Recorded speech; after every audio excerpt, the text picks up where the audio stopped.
Ini tampak betul bahwa memang ada sangat perbedaan yang sangat krusial. Satu orang yang namanya Joko Widodo itu lapor pada tanggal 30 April langsung gercep, bahkan kemudian sudah periksa puluhan saksi.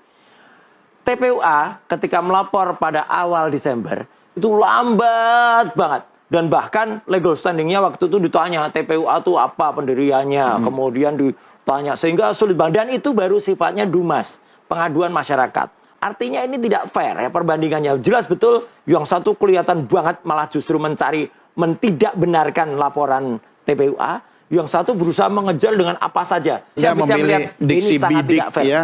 Oh dibidik, jelas dibidik. Pak Kosin kriminalisasi. Oh iya, pasti kalau itu. Berarti kayaknya sudah siap untuk masuk ini. Oh, bukan siap untuk masuk, kami siap untuk melawan. Karena ini ada ketidakbenaran yang dilakukan oleh aparat yang dibiayai oleh negara, dan itu tidak benar. Dari awal juga saya sudah mengatakan, pasti Mas Roy dan kawan-kawan akan pakai narasi seperti itu, kriminalisasi lah, ya ini pakai, ini kan ditarget, ya bahasanya host tadi ya, tapi memang kriminalisasi itu sejak awal seperti itu, jadi nggak ada yang aneh di sini, tapi sudahlah kita fokus saja di dalam proses, menurut saya sangat profesional, penyelidik Polda, penyidik saat ini, ya toh itu penyelidikan masih menemukan unsur pidana, kenapa langsung takut? Walaupun saya yakin juga 100% bahwa nanti Mas Roy dan kawan-kawan akan jadi tersangka, karena prosedurnya begitu, dan yang dilakukan memang Mas Roy dan kawan-kawan. Anda yakin sekali ya?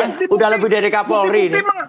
Bukti-bukti mengarah situ, bukti-bukti mengarah situ. Ngaco. Loh, kenapa saya tidak yakin? Justru awal masalahnya kan di situ saya katakan tadi, dengan dokumen yang nggak benar, mereka berani mengatakan ijazah Pak Jokowi asli dan itu tersebar di banyak media di YouTube. Pertama ada ijazah dari Pak Jokowi, kemudian UGM sudah diperiksa, kemudian teman kuliah, itu kan sudah unsur pidana. Itu saja sudah cukup menaikkan menjadi penyidikan. Kemudian itu juga nanti sudah cukup menetapkan sebagai tersangka. Jadi menurut saya nggak ada kriminalisasi. Jadi Anda tidak yakin kalau ini kriminalisasi ya? Kacau ini. 100% saya tidak yakin. Jadi kita lihat bersama-sama, kita awasi bersama-sama. Kalau tidak ada, kalau ada yang tidak beres, nanti peran pengacara, oke silahkan diawasi. Nanti mau meminta gelar perkara khusus lagi silahkan. Nanti kalau sudah jadi tersangka mau melakukan pra peradilan, masih banyak langkah-langkah yang bisa dilakukan oleh tim Mas Ruyo di dalam proses penyidikan nanti. Intinya gini, ya sekarang buktikan saja kalau memang itu dia punya ijazah asli. Kalau ijazah aslinya memang terbukti tidak asli, dengan ada perbandingan dari ijazah-ijazah dari Universitas Gadjah Mada yang memang benar-benar asli, yang ada 5 buktinya clear ya gitu, maka berarti apa? Tuduhan soal itu pencemaran nama baik dan sebagainya itu tidak terbukti. Ya lebih bagus fokus kepada bukti-bukti kalian tadi, misalnya katakanlah ada 5 alat bukti, silahkan saja ditampilkan, ya yakinkan penyidik bahwa itu bisa kalian pakai, tetapi sampai saat ini ya kalian hadapi, nanti dipanggil sebagai dalam penyidikan baik tersangka hadapi, tapi sebetulnya sangat sederhana. Orang yang dipermasalahkan ijazah Pak Jokowi itu dikatakan palsu, kemudian ada ijazah yang 5 lagi, ya jadi silakan saja. Ya, narasi-narasi kalian seperti ini akan memberatkan kalian juga nanti.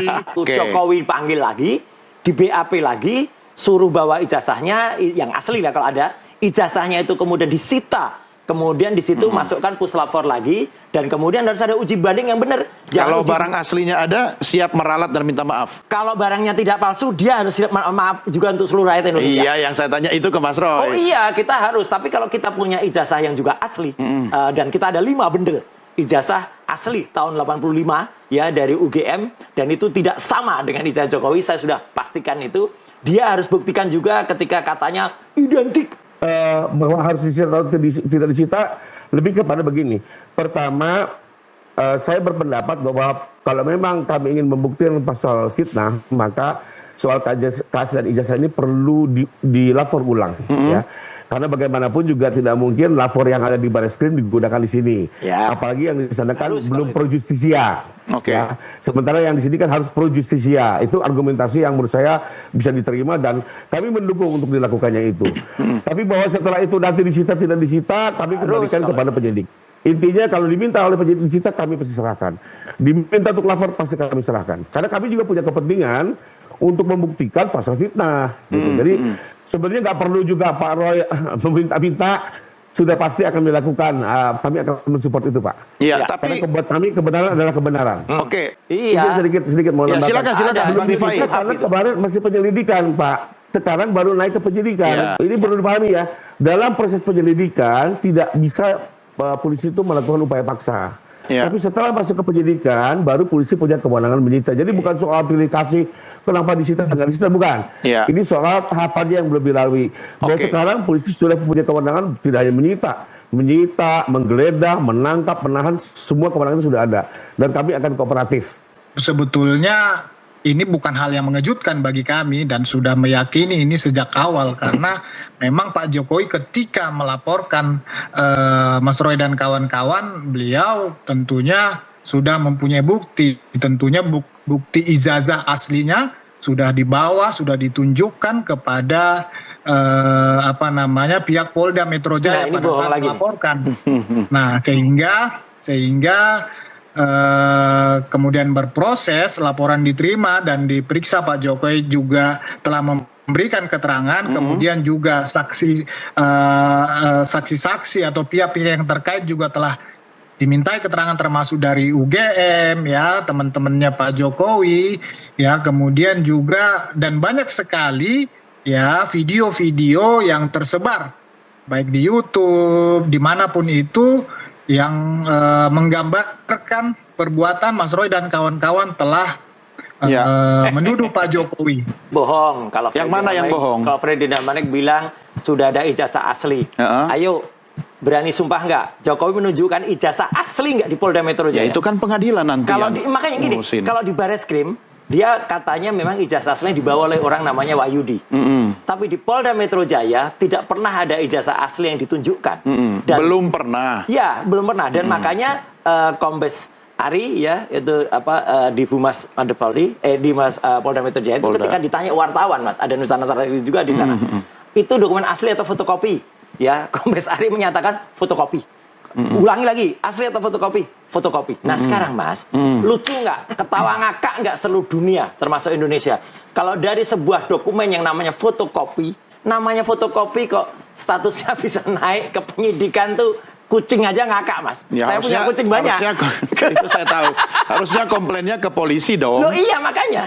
Makanya jadi Ya kalau ini Pak untuk Freddy menimbul- mengatakan itu kan ya sah-sah saja. Tapi kan soal asli atau tidak itu kan urusan polisi nanti dan makanya pengadilan. nanti dibuktikan dan sampai dengan sekarang, sampai dengan detik ini, sampai kemarin ke Bareskrim pun ya yang namanya ijazah asli, jangankan bentuknya secara fisik ya, analognya aja nggak pernah. Dan saya ini yang paling baru nih, kami konpreskan tadi siang ya, kami sudah megang 5 ijazah asli, benar-benar fisik asli, itu milik Angkatan 85 Fakultas Kehutanan ya, yaitu UGM asli, dan itu beda dengan miliknya Joko Widodo.